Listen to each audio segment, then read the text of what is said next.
Welcome back to my new studio. Last time I showed you the signal flow from all the synths through the mixer and the insert effects. And today we're going to talk about MIDI, which is equally important and can cause a lot of trouble sometimes. If synthesizers are the muscles of your studio, then MIDI is the nerves, because it transports the information to the synths and the drum machines, the tempo, the notes, and all sorts of information, also like cutoff frequency or vibrato, pitch bend, everything. The traditional DIN pin MIDI was invented in 1981 in order to connect synthesizers, drum machines and computers with each other. Let me quickly show you one. So that's the cables you all know, I guess, with the 5 pins. There are also adapters because modern small analog synthesizers have these little mini check inputs, so you need an adapter. A more modern version is USB MIDI, which runs through traditional USB cables, and it's input and output in one cable, because with DIN pin MIDI you always need one cable for the input and one cable for the output. There are more formats like MIDI over Ethernet, but I don't use that currently. But back to the traditional 5-pin MIDI, which I use most in my studio. One cable or link can transport up to 16 channels. So theoretically you could play 16 different drum machines or synthesizers or sync them. I mostly use MIDI to send notes to synthesizers as well as to sync drum machines via MIDI clock. In my previous studio I was going out of the computer through my audio interface with only one MIDI cable to a MIDI splitter box. But this caused a lot of problems because sometimes I went into a synthesizer and out of its through box into another one, and this can cause timing issues. So in my new studio I decided to get a MIDI interface. Now I got 12 DIN MIDI ports and some additional USB MIDI connection. Okay, here we are. I'm sending MIDI clock, which is the tempo information of the music, to the MIDI interface via USB. And the MIDI interface, which is the MIU XL by the way, is sending this timecode information to the Döpfer MAQ sequencer.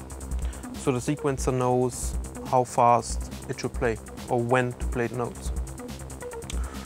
And you can make different configurations within the MAQ. And what I did is I set the first row to channel 1 and 2 and 3, I mean row 2 and 3 to channel 2. So we're using 2 channels of one MIDI connection. So the MAQ in turn is sending MIDI via a DIN cable back to the interface. And there's a little software I'm going to show you later where you can set the MIDI routing. So I set that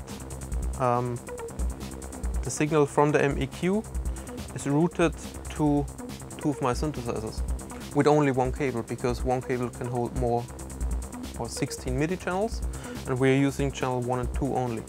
So one channel is going to the CAT synthesizer and from the CAT synths through output to the Korg MS-20. So I have only one MIDI link and using 2 channels. And in addition to that, I'm actually recording the MIDI notes from the MAQ into Cubase, my DAW. I simply set the routing in the software of the MIU XL to go to the computer as well.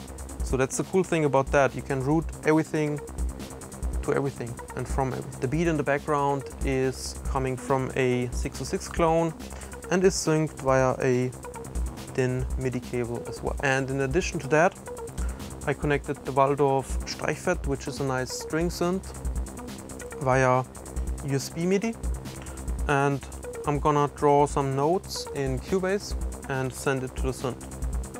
Okay, so in this example I'm coming out with 2 MIDI cables from the MIDI interface. The first one is going to the CAT synthesizer, which is on MIDI channel 2, and I'm using the MIDI through box, which is simply a copy of the MIDI in. I'm going to the Korg MS-20, which is a new version and has got MIDI in the background, and it's on channel 1.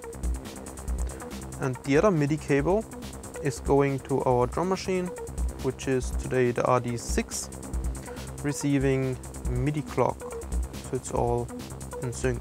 Additionally, we have some strings from the Waldorf Streichfett, which is connected via USB MIDI, which is a normal MIDI cable, to the interface. So I can write a melody in the piano roll in Cubase in the DAW and send it via the MIDI interface to the synth. Okay, we are in the software from the Mio XL MIDI interface. Let's go to the MIDI routing. Here you get the source and here is the destination. Our source is the MAQ, which is on MIDI DIN 2. And as you can see, it's going to DIN 1. DIN 1 is connected to the synthesizers. And let's go to, oh yeah, one more thing. There's a USB host reservation. So you can see the Waldorf Streichfett is in there already.